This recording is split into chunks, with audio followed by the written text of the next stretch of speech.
오늘 갤럽 여론조사에서는요, 장내 정치 지도자 선호도도 조사가 됐습니다. 여권의 대권 후보들 가운데서 김문수 고용노동부 장관이 급부상하고 있는 거, 이게 주목됩니다. 오늘 조사뿐이 아니고요. 최근 실시된 여러 조사에서 김 장관의 갑작스런 선두권 진출, 이건 공통된 흐름입니다. 맞습니다. 먼저 앞서 짚어드린 한국갤럽 이 조사 결과부터 전해드리면요.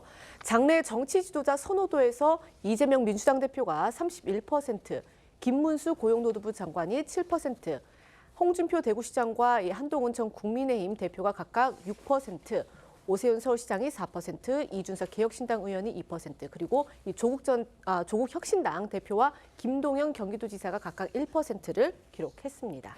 한국갤럽 조사의 경우에는요, 선다형, 그러니까 조사기관이 미리 이름을 불러주고 응답자들이 고르는 방식이 아닙니다. 자유응답. 그러니까 응답자가 주목하는 인물의 이름을 주관식으로 자유롭게 언급하는 방식인데요. 여기서도 보수 후보들 사이에서 김 장관이 선두권으로 떠오른 것이라서 주목할 수밖에 없습니다.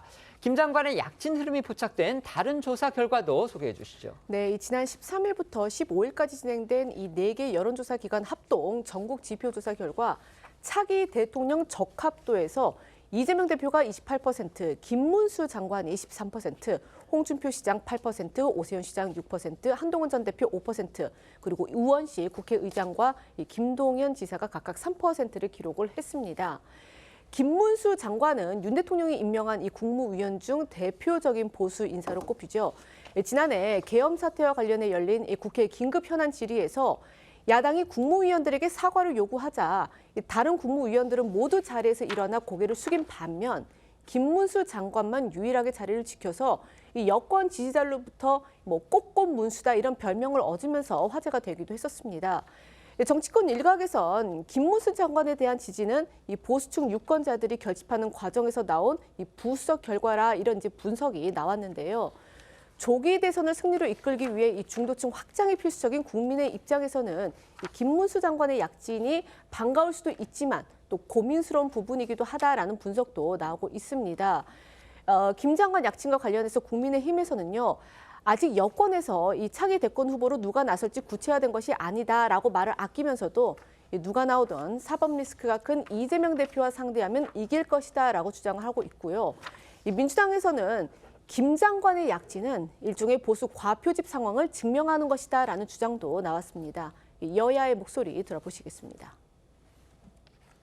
우리 당에 지금 아직까지 대선 주자로서 어느 누구도 출마 선언을 할 수 없는 상황이잖아요. 훌륭한 후보를 뽑아내면 적어도 상대방이 이재명 대표인 경우에는 무조건 승리할 수 있다고 봅니다. 이재명 대표를 상대하는 것이 가장 쉬운 선거가 될 것이고 반드시 승리할 수 있는 선거라고 봅니다. 극렬 세력들이 극단적으로 뭉쳐있고 극단적으로 격앙돼 있는 상태. 그들이 지금 그리고 여론조사에 아주 적극적으로 응하고 있는 상태. 이런 상태에서는 김문수 그런 분이 1등을 하고 있는 거죠.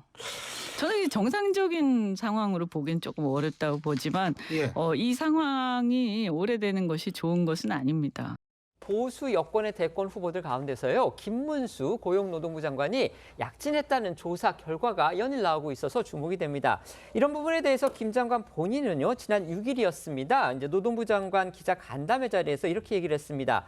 노동부 장관은 서열 16위, 그러니까 국무위원 가운데 서열 16위이고 정치적 위치에 있지도 않은데 이렇게 언급되는 걸 보면 우리 사회가 상당히 답답하고 목마르다는 것이다. 나 같은 사람은 고용노동부 일만 잘하면 좋겠다 이렇게 생각해야 되는데 대선 후보로 오르내리는 것이 안타깝다 이렇게 밝혔습니다. 자, 이 상황 어떻게 해석해야 될까요? 일단 김문수 장관은 국회의원도 했고 경기도지사도 한 정치인 출신입니다. 그렇습니다. 정치인 네. 출신이고 지금 평상시라면 김문수 장관이 등판할 자리가 없어요. 그런데 네. 지금은 보수의 위기죠. 보수의 위기니까 보수의 중심축이 무너지고 있는 상황입니다. 그러면 김문수 장관이 이렇게 부상을 하는 것은 결국은 새로운 대안, 보수의 대안 아니면은 보수의 구심점을 찾는 단계예요. 그럼 왜 김문수냐? 그러면은 기존에 대선에 출마했던 사람들도 있고 하지만 거기에 대해서보다는 어떤 새로운 대안이 있어야 된다는 생각에서 김문수 장관이 부상을 한다고 보고 또 하나 이유는 지금 민주당의 유력한 대권 후보인 이재명 대표와 딱 대척점에 설 만한 인물이 누군가.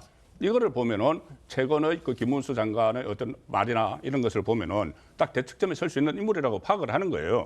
그래서 그 김문수 장관이 일종의 대안으로 떠오르는 것이고, 이 만약에 조기 대선이 치러지면은 실제로는 대선에 출마할지 안 할지는 불투명하지만 네. 지금 현재 상황에서 보수가 무너지는 상황에서 구심점을 찾다 보니 김문수 장관이 선택이 됐다고 봅니다. 알겠습니다. 지금 송국권 패널께서 이제 이재명 대표하고 대척점에 서 있다 이렇게 말씀해 주신 뜻은 아마도 김문수 장관이 정치 생활을 굉장히 수십 년 해왔는데 어떤 금전적인 문제라든지 그다음에 비리 문제라든지 그런 부분과 관련해서 잡음이 거의 없는 상당히 보기 드문 정치인 중에 하나다. 그런 의미로 지금 얘기를 하신 것 그런 의미도 같고요. 있고 방향성이나 네네. 아니면 뭐 어떤 뭐 정책적인 이념이나 이런 것도 좀 알겠습니다. 대척점에 있지 않나 생각합니다. 네네. 원래 또 가장 진보적인 운동권 그렇습니다. 출신입니다. 네. 노동운동을 아주 열심히 했던 분이죠. 네, 말씀해 주십시오. 뭐 김문수 고용노동부 장관이 후보로 떠오른 거는 일시적인 현상 같아요. 그러니까 지금 현재 윤석열 대통령이 구속 수감을 앞두고 있고 아직 체감이 안 돼 있죠.